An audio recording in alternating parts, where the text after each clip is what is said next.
Hello again. Welcome to another edition of Arts and Ideas. I'm Sue Swinand, and I'm delighted to have with me today in the studio 6 very outstanding artists, but also actually I only have 4 with me, but we are 6 in our total number. We're going to be having a show called Six Senses at the Sprinkler Factory in Worcester. And one of our members is missing today, Jacqueline Ross, but we'll talk about her a little bit later. But the show is coming in the month of May, and it will open on May 4th from 6 to 9. And what else? They're great artists. I want you to get to know them a little bit, so I'm going to introduce them, or rather let them introduce themselves.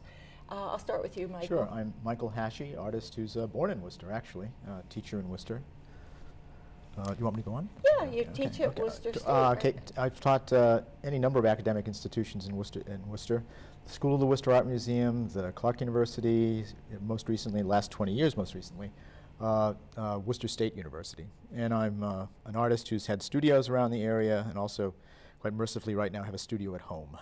Okay. And I want to add that the first time you came into my radar, you were having a magnificent show at the Worcester Art Museum of very pristine geometric drawings, which knocked me over. Yeah, All right. We've come a long way from that. That was an installation back in 1985. Wow. I can tell it. Where I had, it was called the Melancholy Workshop, and it was a huge chalk drawing of Durer's Melancholia on white chalk. Yep. It was wonderful. Great. Okay, Catherine. Catherine Wilcox-Titus. I teach art and art history at Worcester State University. I did many studio art courses many years ago, and more recently took up photography. My brother-in-law, I went out on a few shoots with him with his 4x5 camera, and I really loved it. And so for the last couple of years, I've been taking that up in darkroom, but most recently digital photography. And I might add that Catherine has a show at the Hanover Theater. When does that close? June 1st. June 1st, 2013. Yes. Thank you. And I'm Sue Swinand. A lot of you know me as the moderator on this little panel, this program. But I am also a painter, and that's why I'm invited and included in this show. And I've been a painter for many years, showing around the area. I taught at Clark for a while, took your course, Michael, and I assumed your course after you left. And I've taught at the Worcester Art Museum for more than a quarter of a century. And right now I teach a class in the greenhouses at Wellesley College. But first and foremost, I consider myself a painter or artist in general. And I'm Karen Nunley.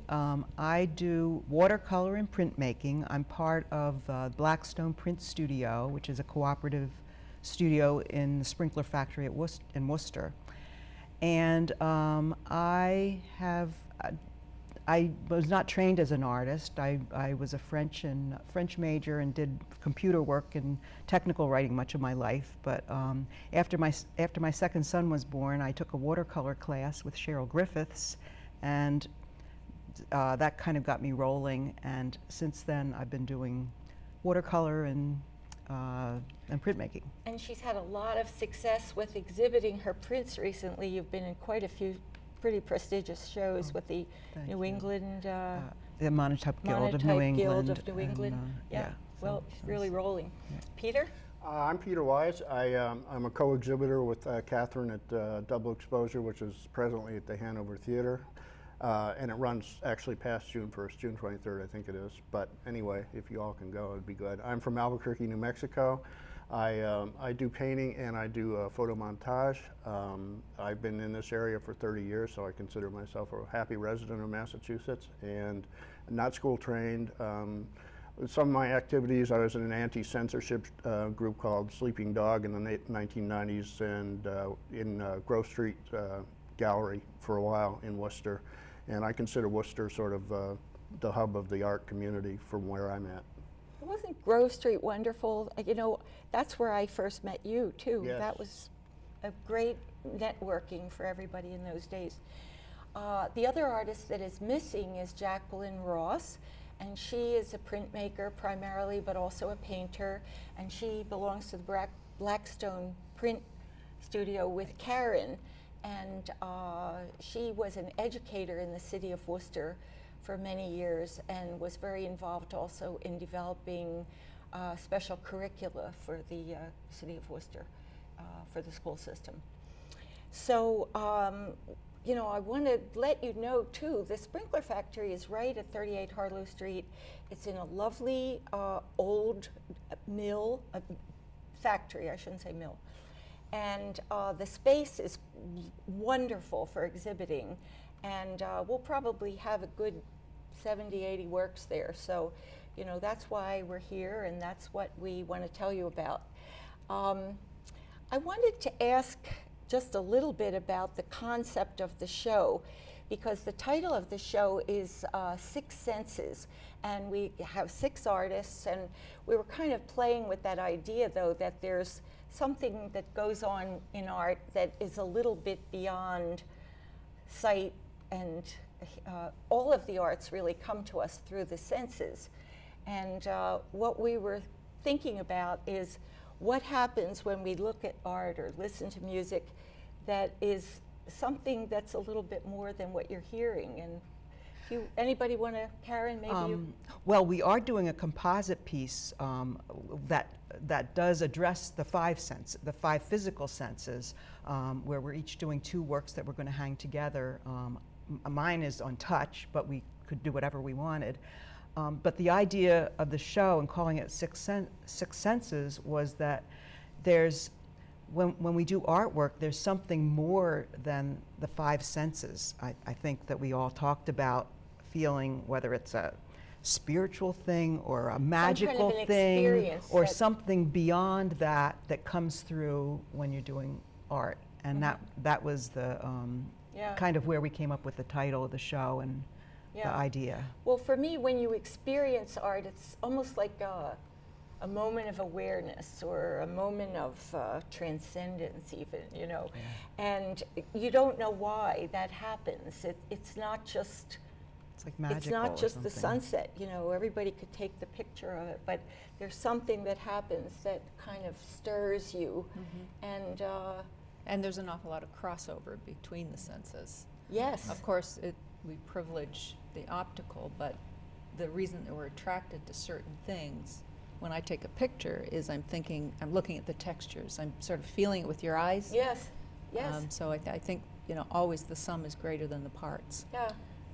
And for me, I think music, instrumental music is absolutely abstract. Oh, it is. It is not a tape recording of Kelly Square at 8 o'clock in the morning or Babbling Brook. It's a structure of sounds and silences. And because I've been so immersed in abstraction over the last few years, I really feel that color, shape, placement, all those things that are color in art are also what might be called color in music. It's a formal term.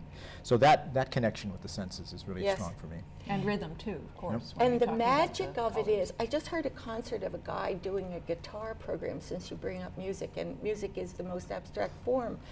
But somebody once said, and I wish I remembered who, that art is too, it's too specific for words. You can't tell it, you have to experience it. And art somehow enables us to share those experiences, which are beyond the simple showing of the picture or the... It's an emotional reaction almost, or it's emotional, connection. It's mental, it's you can't put your finger on it. Yeah. But I heard this guy play the guitar, and it struck me that just by the way he plucked the strings, he's giving me this extreme range of emotional experiences and ideas, and it's sort of amazing. It's magical. Just the intervals, the sounds, the sequences, the tones. So anyway, did you want to add anything to that, Peter? This is really a show about visual art, so I just wanted to add that the music is always sequential, as a matter of fact. So when we deal with visual art, it's all presented in front of you in one whole entity. And the idea of the show was, for me, just based on the simple concept that the sum of all the parts of anything is usually greater than its constituent parts, and so it becomes sort of a gestalt sort of thing when we're doing painting or music or poetry or anything like that. The more we draw on, the greater the effect is when it's all joined together. Yes. And about the synesthesia thing, about exchanging senses, that was something investigated by Rimbaud, the poet. So we're in good company, I think, with that, if we're going to investigate that sort of thing. But the whole idea of receiving art through the senses, but then somehow internalizing it, and it becomes an intellectual as well as an emotional experience that gives you that enjoyment or that lift or that high. And it's not necessarily mystical. I mean, our psychology is that our brain operates so that it uses every sense to maximum advantage, and that's how we have a quality of living, and the idea of making intellectual choices. I think there's some very interesting research too about the senses, in that you mentioned intellectual, that yes, we are receiving the world through all our senses, but our brain is working very hard to categorize and use past experience and hypotheses about what we're seeing. So in actual fact, you know, it's something like 80% of what we think we see is something that's already existing in our head, in our brain, and we are receiving the sensory experience and the sensory stimulation, but our brain is working very hard to say, oh yeah, I remember that, that's that, and that's that, and that's that. You know, And make these connections to the what past I and memory. see are going to be different. Yes, because exactly. Our Because brain it's always filtered through memory and experience. hypotheses, very quickly processed in the brain. It's really very interesting. and research. yet other things are hardwired. Yes. Where we respond to colors or certain things because they're hardwired. Yes, in our yes. broad human experience. And we're hardwired to make a sense of the world very, very Yes. quickly. And to make connections. Making connections and judgments, Yes. because it's a Yes. survival. Interesting. We should probably show the audience some of the work and talk about a little bit about what you're doing and what you will be exhibiting. Why don't you start, Peter, since you're the instigator of this show? Instigator. Okay. Nice choice of words. Somebody mentioned we're having a collaborative piece, which is going to be a huge piece of 12 pieces, and the only thing we decided was to keep it red and keep it about the senses. So this is mine. Same size, too. And what? And the same size. And the same size, right, exactly. So we all chose this support, which seemed to work better. And mine was on hearing, which Michael might have chosen too, given his disposition to music. This one's called Red Hearing. Of course, it's an awful pun, but it's just to show the multiplicity of avenues you can get to in a piece of artwork.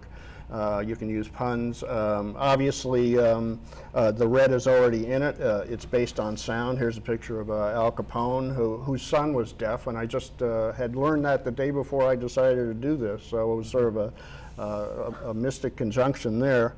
Obviously, here's the RCA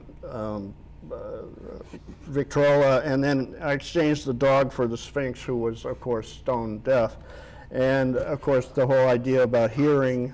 This is Frida Kahlo. I had a lot of fun with this, although she wasn't hearing challenged. She was a communist, so hence hearing red, or red hearing. And of course, that sounds like red herring, too, so I can go on with this. But I had a lot of fun with this piece of work, and that's about all I have to say. I had a lot of fun listening to you tell about it. There's a lot to see in pieces of artwork, and that's an important thing, is to bring yourself to the work and be open and look, and the work has to be interesting enough to engage you. And I really love the way you just twisted that red at the top to a brighter chromatic intensity, and the flatness of the field is, it's almost like the old Byzantine icons, you know, with the flat gold field. It gives a very unearthly kind of feeling. And that demonstrates that audience response is very necessary too, because you come up with things that I'd never even intended. Absolutely. So it's always good to keep open. We bring our own self to the work. Yeah. Right. Karen. And well, my work's very different. I've been doing a series of figurative work, and mine is supposed. What I'm hoping to do is just catch a very fresh, quick impression of people. The series that I've been working on are based on on a reunion that we had last year of my husband's family, and there were all these cousins together, and I did sketches and I took photographs of the cousins together playing and whatever, and actually these are two of the little girl cousins, but I've done a whole series of the So these of are the whole group. monoprints, right? These are monotypes. Monotypes. Monotypes, and they're Which means? I paint with inks on a piece of plexiglass and then run it through the press, and it presses the inks into paper. And you only get one, that's why it's called mono. You only get one, although you can print on top of it. My goal has been to try to achieve it with a single print, and so that it's fresh, and it's very different from what I've done in the past, which were many layers and complicated.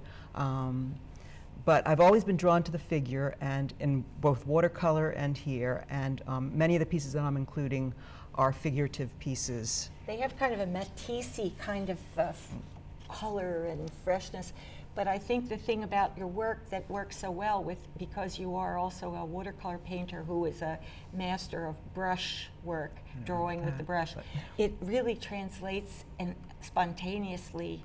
You know, the work is very spontaneous and sprightly. No, thank you. Sprightly. I'll talk about Jackie's next.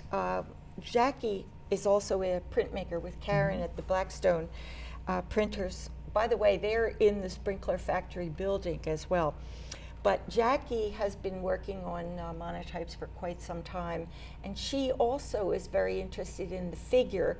And I like the way she sort of straddles figuration with abstraction. Now, what we were talking about before, you know, how we receive a work through the senses. Obviously, this is a figure of almost like a fairy or a human figure with a dragonfly, so you get a certain amount of information from the subject, but you also get a lot of what you receive through the senses. And so these dark colors or these tight lines or the spaces around it.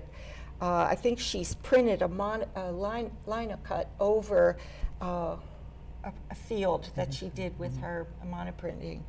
So she's going to be showing figurative work and paintings and prints. Seems very tactile. Yeah, Oh, very it's lovely textures, yeah, isn't it? yeah. Catherine, you go. I'm tired of talking. Okay. I'm Also the lone photographer in the group, and I've been working on a series of still lifes most recently, and that grew out of storefronts that I photograph. I'll have a few storefront images as well in the show, and I think of them as theater sets and still life, and it sort of naturally grew out to looking around my house and watching the light fall on things as the sun moves all too quickly, I'm afraid, to catch all the photographs I want to. But in terms of the senses, I think what catches my eye is the textures that the natural light illuminates as it falls on gorgeous. the surfaces.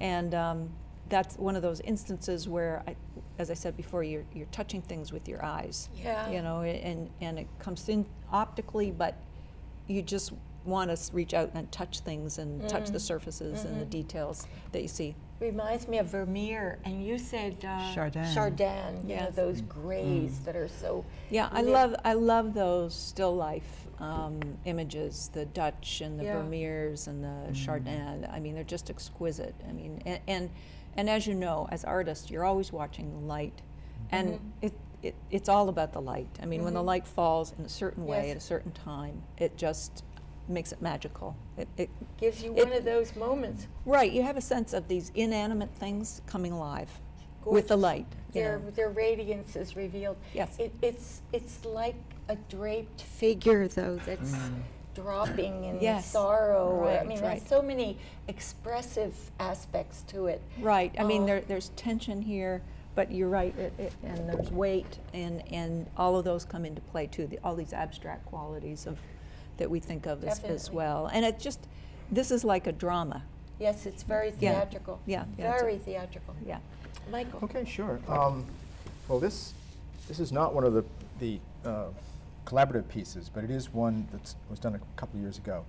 To understand this, you'd have to understand what I was doing just before this, which were stacks of vertical color, almost like Dagwood sandwiches of different colors reacting to one another. Very influenced by minimalist music, Steve Reich, Philip Glass, obviously, John Adams. And what I've done in the last few years is sort of pull them apart. You know, instead of the order of vertical stacking, they become knots and clots and drifts and things that float apart.